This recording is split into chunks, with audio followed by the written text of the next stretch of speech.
From more or less announcement, Watch Dogs Legion struck me as a very peculiar game. It also left me curious to find out more, so when Ubisoft offered me the opportunity to play 3 hours of the game, there certainly wasn't much chance of me saying no. I wanted to get a feel for this game. I wanted to know what it was all about, what it was trying to do, and now I think I have a better idea of that and I can give my thoughts on it. And now I guess you know what this video is all about. Please bear in mind that this game is still a work in progress, and thus all manner of stuff is still subject to change. So while the footage doesn't necessarily represent what the final product will be, it certainly gives us a good taste for what we can expect from Watch Dogs Legion when it finally launches, whenever that happens to be. Obviously, the big selling point for Watch Dogs Legion is you can play as anyone. Literally anyone. In my 3 hours hands on, it quickly became clear that's not as simple as find someone on the street, choose to play as them, and away you go. You have to recruit them. Basically, you scan somebody with your profiler, you add them to your recruits list, you open the pause menu, you use the deep profiler to find out what issues you can help them with.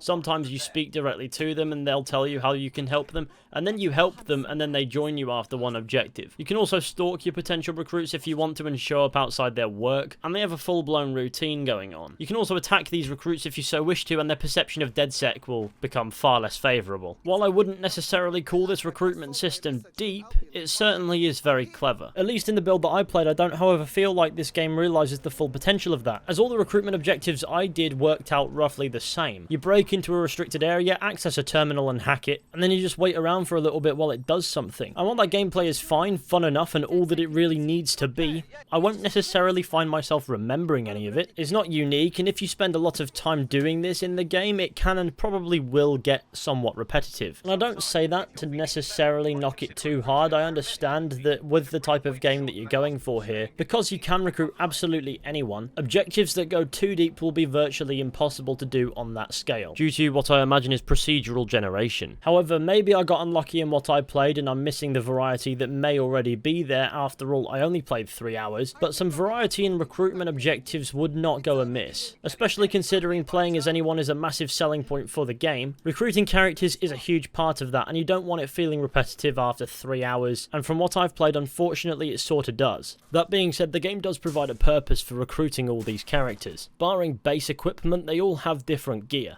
and as a result will find themselves being useful in different situations. Uniformed characters can even blend into certain restricted areas, though it's not completely foolproof, and that plays into a tactical factor a little bit. I did quite enjoy flying about on the drone as the construction worker, or running around playing as a police officer wearing a pig mask, which either somebody didn't think through at all, or thought through too much. The granny had an assault rifle, and what more can I say about that one? And the beekeeper had, well, bees. He's also apparently a Jedi. The game also has a spy who has a cool car that fires rockets, which the game prompts you to launch at absolutely everybody. What does firing on this ambulance do for the game? And so many more specialists that I probably didn't find. And yes, I certainly did have a lot of fun with the classes that I got to experience. I obviously don't know how the play as anyone thing is going to factor into the overall narrative, as I only got to really experience a couple of story missions from around midway through the game. But there were proper cutscenes, and the characters I chose to play as didn't feel out of place. Even when simply going through the world, the characters give commentary from time to time, and I do suppose there is an aspect of charm in that. The play as anyone gimmick is sure to influence the narrative in a heavy way, and I suppose we'll have to wait until the game's launch to see just how. When you get, let's use the word killed, in gameplay, the character you play as doesn't die in a permadeath situation, which I can imagine would have been a really irritating gameplay feature, cool as it might have been for some. The concept there would be that you'd recruit a specialist for a certain mission, and then that specialist would get killed, and then you'd have to go ahead and recruit a new one. And while there's a hardcore audience that enjoys that tedium, I can't imagine Watch Dogs would suit it. So instead, the character that gets killed, in inverted commas, is either injured or arrested. And then there's a cooldown timer that tells you how long you have to wait before that character becomes available to play as again. And having certain recruits to hand, such as a barrister if you get arrested,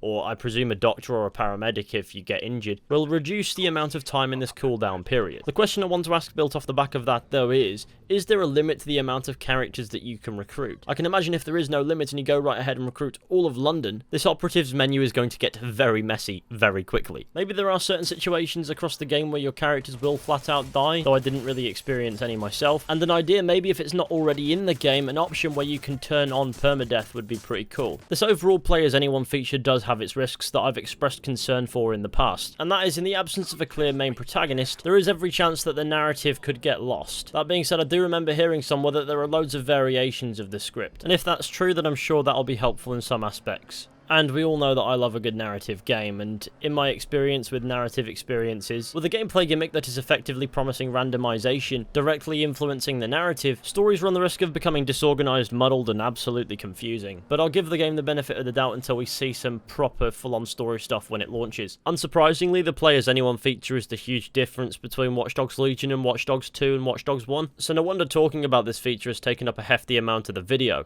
But I think you get the general point of it based on what I've already said, and unfortunately, there is a limit on how long this video is allowed to be, so we really need to move on. When it comes to the gameplay front, the game hasn't changed much from Watch Dogs 2 and Watch Dogs 1. A lot of assets carry over, the core mechanics are the same, and I guess if it isn't broke, don't fix it is a fair enough argument, and Watch Dogs gameplay is certainly far from broken, but the gameplay itself won't necessarily feel fresh, so I understand the argument coming from some people, which will certainly happen, about the gameplay being stale. I'll be honest though, I do quite enjoy how Watch Dogs plays as a game, and so by extension I don't have anything really against the Watch Dogs Legion gameplay, as it doesn't hold up too badly. There are some changes however, such as stealth takedowns are pretty neat, close quarters combat has drastically improved, taking down enemies with melee is now more challenging, as opposed to being outright animation based takedowns. In a lot of situations you actually have to fight them, and the game manages to keep it smooth looking, so I really can't complain. I did notice that enemies now have health bars, which honestly is the most pointless thing ever. I mean, it makes sense for hand-to-hand combat, but when you're shooting at somebody it requires 7 taser shots to defeat them, or at least that's how it feels. That being said, enemies in this game are certainly not damage sponges, some are easier to take out than others, and you don't find many enemies that can magically withstand being shot in the head.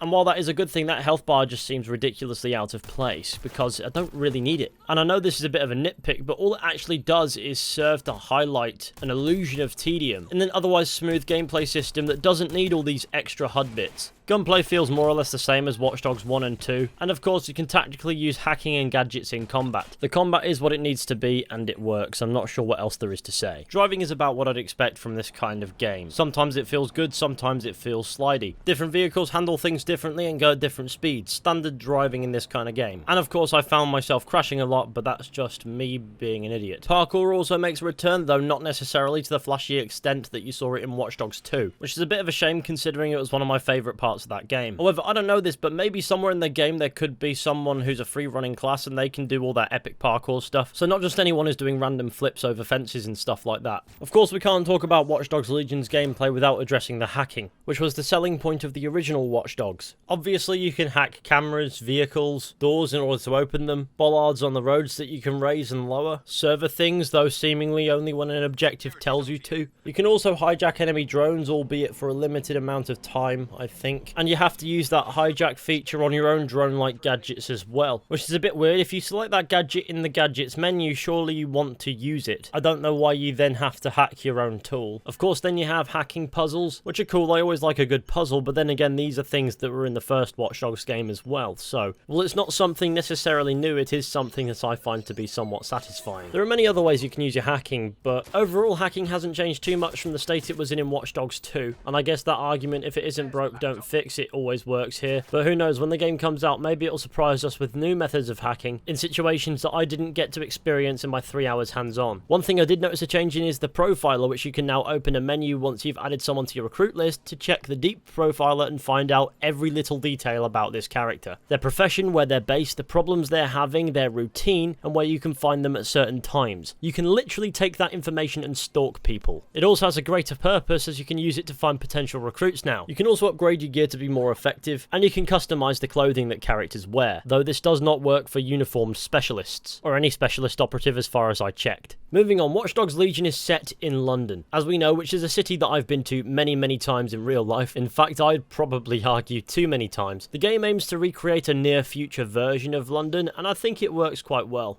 Visually speaking, the environment looks fantastic. The detail in passing, the lighting, the foliage where applicable, it's all lovely. The visuals in this game do, however, fall short when it comes to character faces, which feels like a common Ubisoft theme where in their games the world looks great, everything looks fine, and then you look at a character's face and you go, this doesn't quite work. It's not that the faces look especially terrible, but when compared to the graphics in other areas in the game, it doesn't feel quite consistent. Sure, maybe the faces aren't handmade, maybe that's why there's a certain intricacy in Aiden Pierce's face from a game 6 years old that no character in this game will have, because they're not necessarily designed by hand. I just want it to be known that there's a huge difference between how the environment looks and how the faces look, which is something I've noticed in more than one Ubisoft game of late. I'd say that needs addressing, but in the end of the day, graphics is only one thing, and it doesn't matter too much, I'll be honest. Back to exploring London, like I said, I've been to this city many times. I don't know it that well, I will be honest, but there were a few, oh wow, that's that landmark moments that you get when you've been to a place in real life that you've seen in either a video game or movie, and I guess that is kind of cool. It's a game that I reckon if you're from the UK, more accurately if you're from London or if you live in London, then you'll have fun exploring and seeing all these landmarks that you may see on a daily basis, but I guess that's down to whether or not you care about stuff like that. But if there's one criticism there is to have about the visuals of London in Watch Dogs Legion, it's insert dry British joke about the shitty weather. I can't really fault it, it's a game world like any other. In my 3 hours experience in this game, I can't think of any reason why I'd consider it less good than any other game in this genre. In the 3 hours that I played, there was no restriction on where in the world I could or couldn't go, and I really respect that. I got a taster for the different feel of different areas of the map, if you will, and sure, there's a nice looking open world here with bits and pieces to do in passing, with the occasional interaction between NPCs to experience that help give the open world a bit of life. You can even visit pubs in this game and drink yourself silly, to which your AI Bagley will judge your life choices. Are you sure you can still throw straight?